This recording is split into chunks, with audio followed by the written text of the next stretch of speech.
Cas clinique numéro 3. Donc l'énoncé, vous voyez aux urgences une jeune femme de 24 ans qui consulte pour un purpura pétéchial des membres inférieurs apparu il y a 24 heures. Elle n'a aucun antécédent médico-chirurgical hormis une fausse couche spontanée.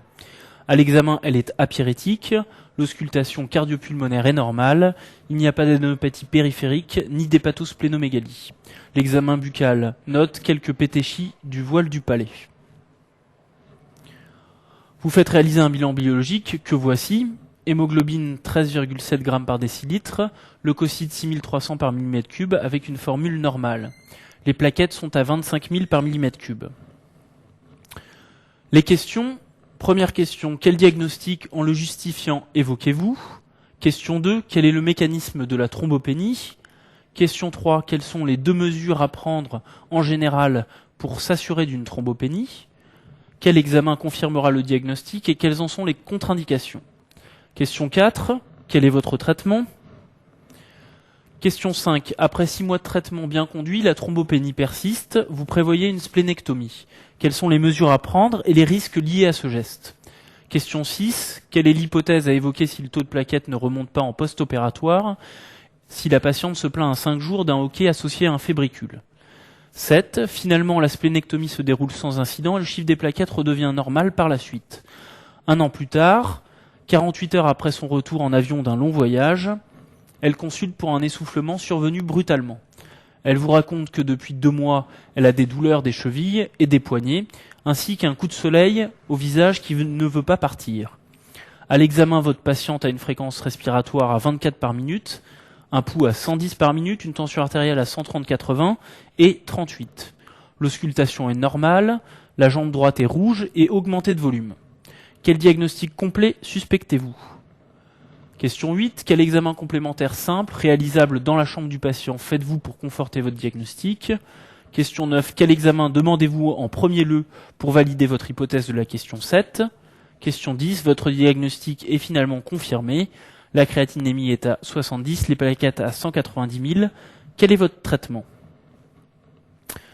Donc on attaque les réponses. Il s'agit d'un énoncé assez long, comme c'est de plus en plus souvent le cas à l'examen national classant. Donc le diagnostic, il fallait le justifier. Il est assez évident, il s'agit d'un purpura. Il est thrombopénique idiopathique. Pourquoi? Donc il y a des arguments cliniques. Le contexte, c'est une femme jeune. Elle n'a aucun antécédent, elle ne prend pas de médicaments, c'est les médicaments une des premières causes de thrombopénie. Et si vous aviez évoqué une hémopathie parce que vous êtes inquiet chez une jeune femme qui a une cytopénie, elle n'a aucun syndrome tumoral. De plus, il y a des arguments biologiques pour penser au purpura thrombopénique idiopathique puisque l'atteinte est isolée et profonde sur les plaquettes et que le reste est normal. Donc l'hypothèse d'une hémopathie est loin. Quel est le mécanisme de la thrombopénie? Le mécanisme de destruction, il est bien sûr périphérique, par opposition à central. Comment ça se passe? Dans le purpura thrombopénique idiopathique, vous avez une diminution de la durée de vie des plaquettes qui est liée en fait à la présence d'un auto-anticorps, souvent type IgG1 ou 3, qui est dirigé contre les protéines à la surface des plaquettes GP2B3A, que vous connaissez pour notamment le traitement de l'infarctus du myocarde avec les antagonistes de ces récepteurs-là. Donc il s'agit d'un mécanisme auto-immun avec une destruction qui est périphérique. J'attire votre attention sur les dénominations. Il y a le purpura thrombopénique idiopathique et auto-immun.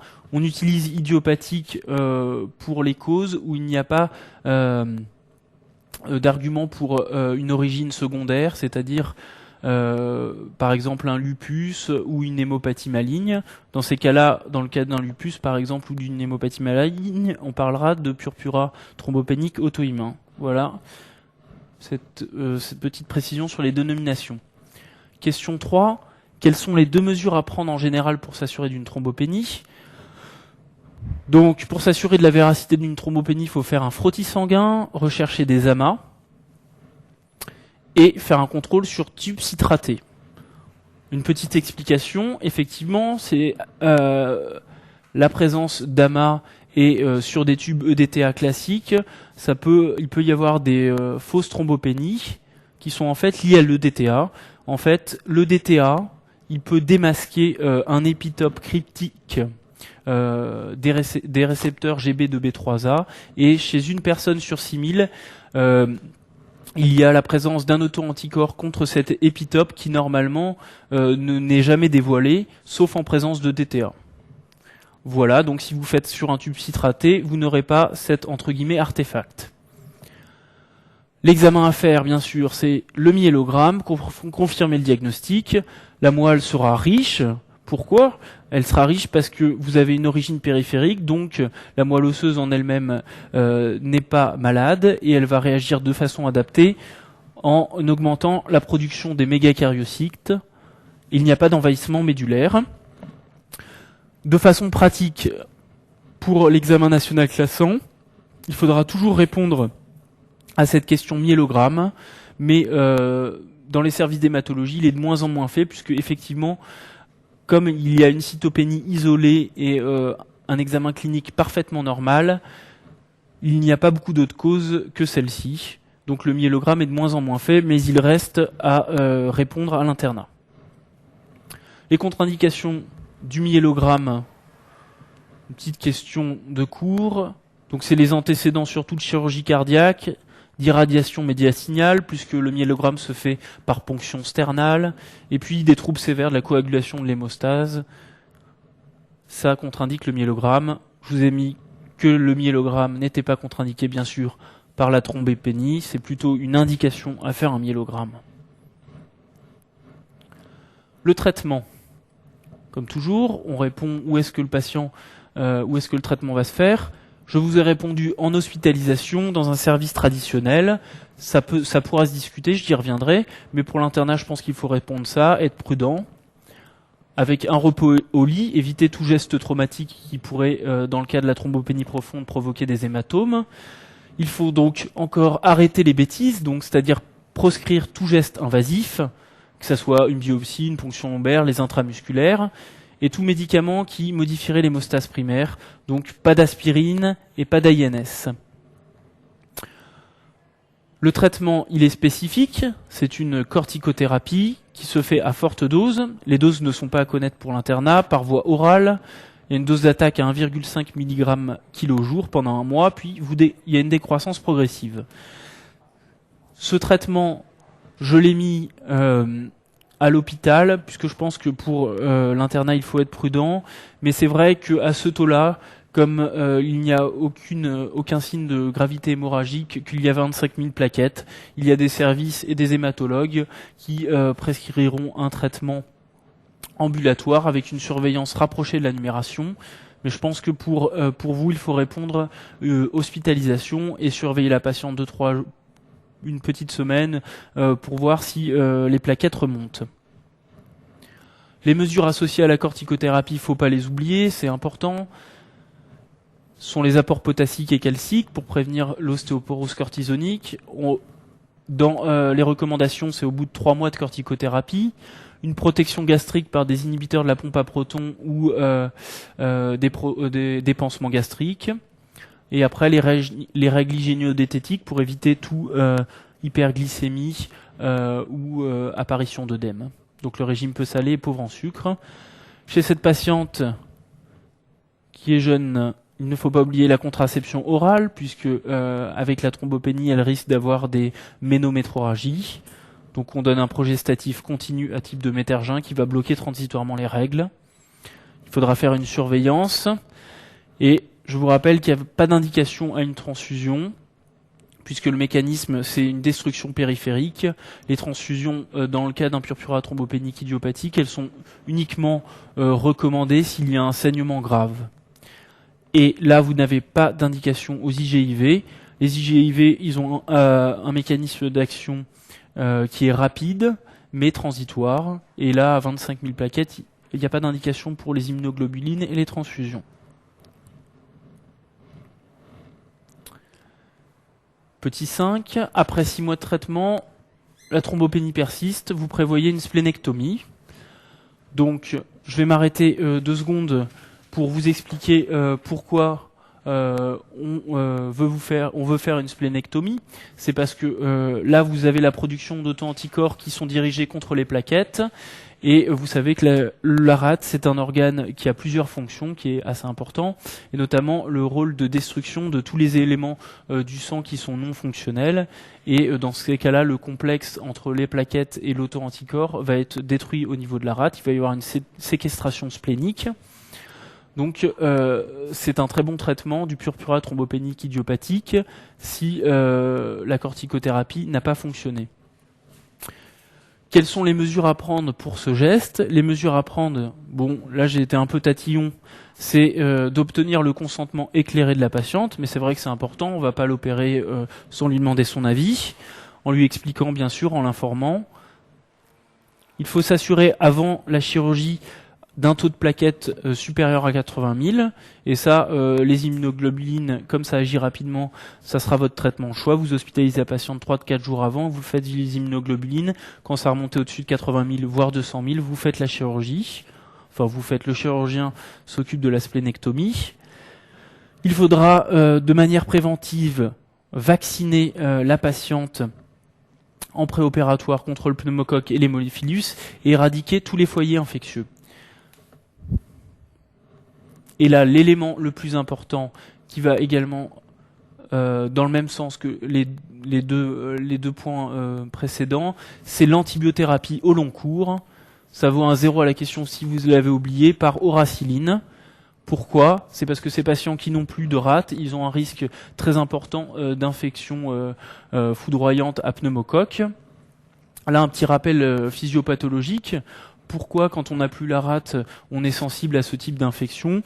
Eh bien, parce que la rate, hormis le rôle de destruction des éléments qui sont plus fonctionnels dans l'organisme, c'est un rôle aussi immunitaire, et ça a été démontré que dans la rate, il y avait, si vous voulez, des anticorps qui pouvaient reconnaître des antigènes du pneumocoque, et donc ça avait un rôle de réponse immunitaire dans les pneumopathies à pneumocoque. Donc quand on vous enlève la rate, on vous enlève cette réponse immunitaire, et donc vous êtes plus sensible à ces infections. Les risques de la splénectomie, donc, dont il faudra informer la patiente, bien sûr, on peut les classer en précoces. Les risques de l'anesthésie, les risques liés à l'opération, par plaie vasculaire, l'hémorragie, les risques thromboemboliques dans les suites de l'opération et d'infection du site opératoire. Les risques tardifs, ils sont, comme je viens de le dire, infectieux, avec les infections à pneumocoque surtout, et digestifs, l'occlusion sur bride. Le dernier risque, entre guillemets, c'est que ce traitement ne marche pas. C'est plutôt rare. Question 6, quelle est l'hypothèse à évoquer si le taux de plaquettes ne remonte pas en post-opératoire? Donc ça, c'était pas une question simple. C'est quelque chose qu'il faut absolument rechercher si les plaquettes remontent pas après la splénectomie, c'est la présence d'une rate accessoire. En fait, la rate accessoire, c'est le plus souvent un processus embryologique. Vous avez une partie de la rate qui n'est pas complètement dans l'hypochondre gauche, qui peut être au niveau du île splénique ou de la queue du pancréas. Il y a même de rares cas exceptionnels dans le testicule, c'est dire. Et donc c'est la première cause à évoquer si les plaquettes remontent pas après la splénectomie, à rechercher par une échographie. En général, le chirurgien s'en assure en péropératoire qu'il n'y a pas de rate accessoire. Si la patiente se plaint d'un hoquet avec une fièvre, il faudra évoquer une infection du site opératoire, donc une collection qui irrite le diaphragme, qui provoque le hoquet, un abcès sous-phrénique, et vous précisez toujours bien le côté à gauche. Passe à la question suivante. Finalement, la splénectomie se déroule sans incident et le chiffre des plaquettes redevient normal. Elle consulte après un retour en avion pour un essoufflement qui est survenu brutalement. Elle a des douleurs des chevilles et des poignets ainsi qu'un coup de soleil qui ne veut pas partir. À l'examen, une fréquence respiratoire à 24, un pouls à 110, une auscultation normale, un 38 et une jambe droite rouge et augmentée de volume. C'est un tableau typique, il n'y a pas beaucoup de diagnostics à évoquer, on n'a pas trop à hésiter. J'attire votre attention sur le terme complet. Donc, s'agit d'une très probable embolie pulmonaire devant la dyspnée, la polypnée, la tachycardie et le fébricule.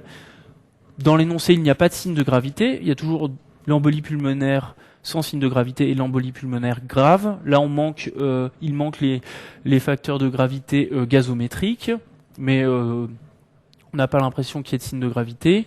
Ça complique une thrombose veineuse profonde. Vous précisez bien le côté, donc à droite, c'est marqué en gras. Donnez toujours un diagnostic complet et orienté. Donc devant la jambe droite, rouge et augmenté de volume. Il y a tout un contexte, elle revient d'un voyage en avion. Et puis, de façon plus globale, ce diagnostic, il s'intègre dans quoi? Dans un probable lupus.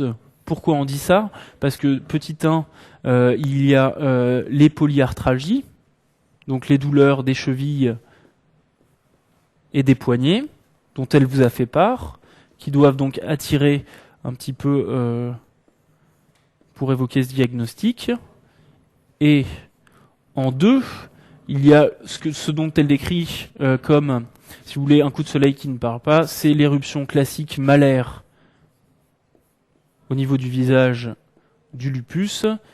Donc vous n'avez pas tous les critères de l'ARA, mais le diagnostic de lupus, il doit être évoqué sur ces éléments-là, sur le fait que également un lupus, il peut être précédé un an avant d'un purpura thrombopénique qu'on dira une fois qu'on a posé le diagnostic de purpura thrombopénique auto-immun.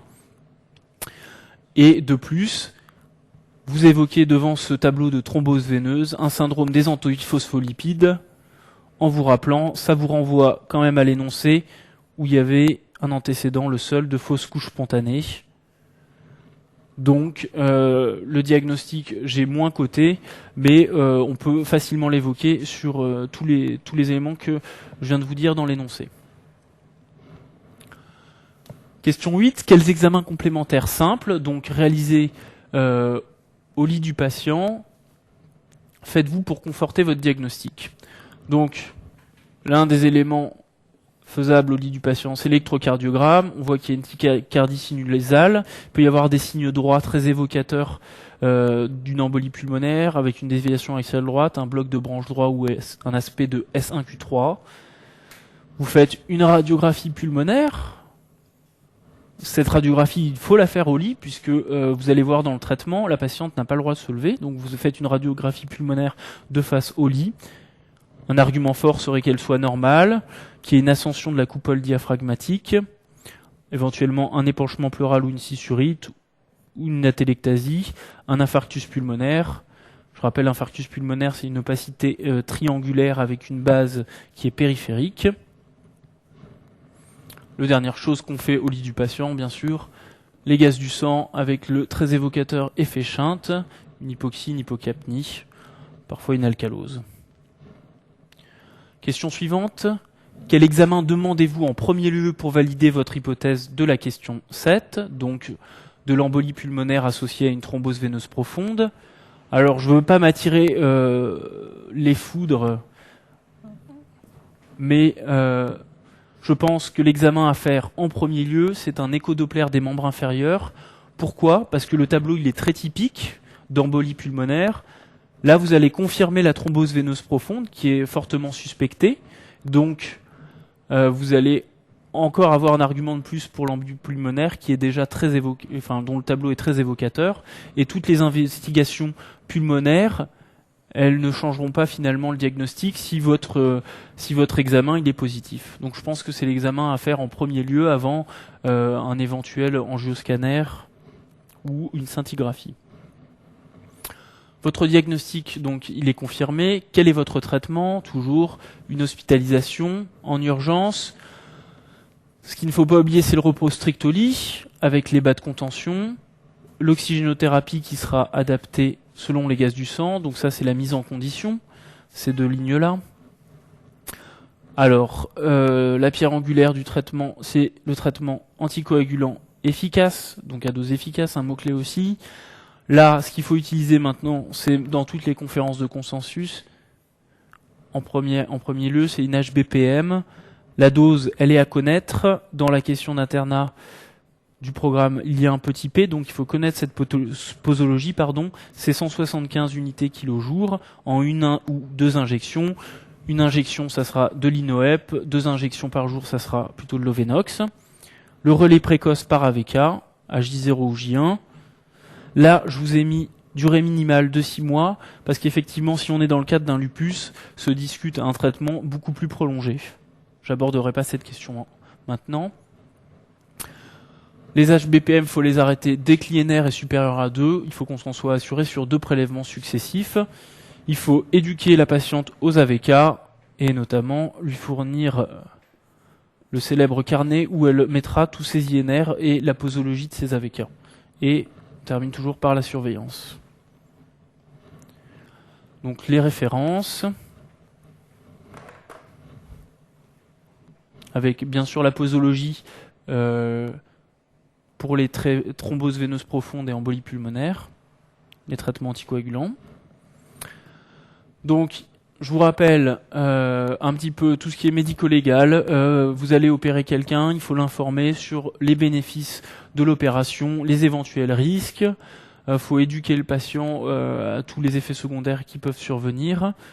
Savoir prescrire un antithrombotique, donc ça, le petit P, bien savoir. Il n'y en a pas beaucoup dans le programme de l'internat, donc il faut les connaître.